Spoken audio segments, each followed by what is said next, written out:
I'm the hostess, so I do what I want. And the number one performance spot is kind of open, and I was planning on performing anyway. But here's the deal. I'm a little nervous about this one. So I told you all, lovely, lovely people, that this is a stage for anything, right? So I'm about to get vulnerable with you all. Is that all right? Can I do that? Okay, and I have this, it's newly memorized. So I haven't felt like these kind of nerves in a while. So hey, wonderful friends, if you guys can feel free, come on in. So this poem is called Scars.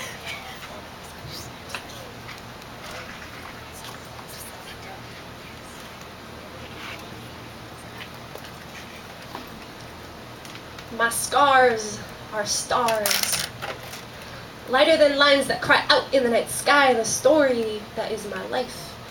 Lessons learned and pages burned and buildings burned. Ask me about my scars.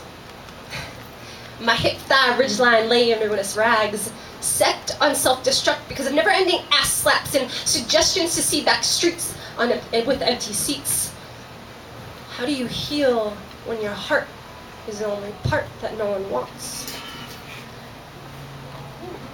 Medicate with the sugary sweetness of toaster strudel, Oreos, and every beautiful bite of Pringles.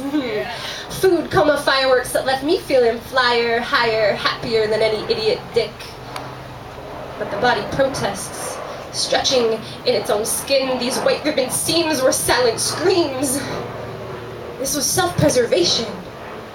A backwards test laid for one brave enough to accept the challenge, then rewind and realize that with no reason to love the cover, one does not simply skip to the story.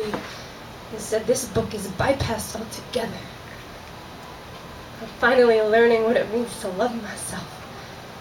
How to explain to a new Romeo that these wicked white lines are wounds. Ask me about my scars. Ask me about my scars and I'll rip open my chest and cardiac arrest you, my heart.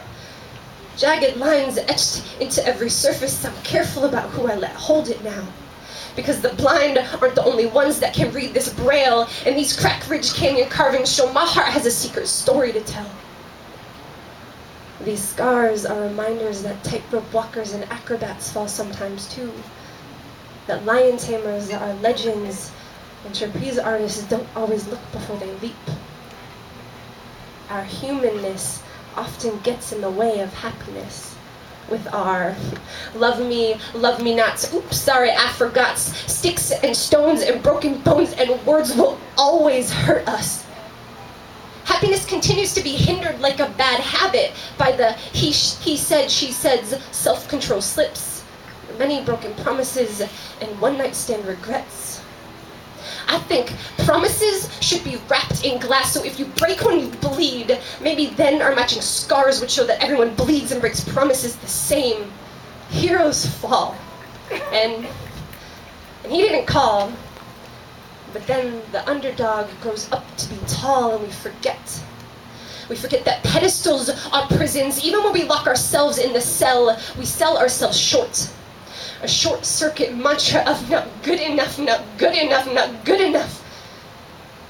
We let our scars brand us as nothing more than baggage. But there are scars that are redeeming. Imperfect, flawed flesh that will forever free us, formed from a cross. Reach out a hand. Realize with a touch that even when resurrected, some scars remain. We must remember that our scars are roadmaps. They are bedtime stories, an embedded, broken, beautiful canvas that describes in painful detail the story of our lives. Thank you.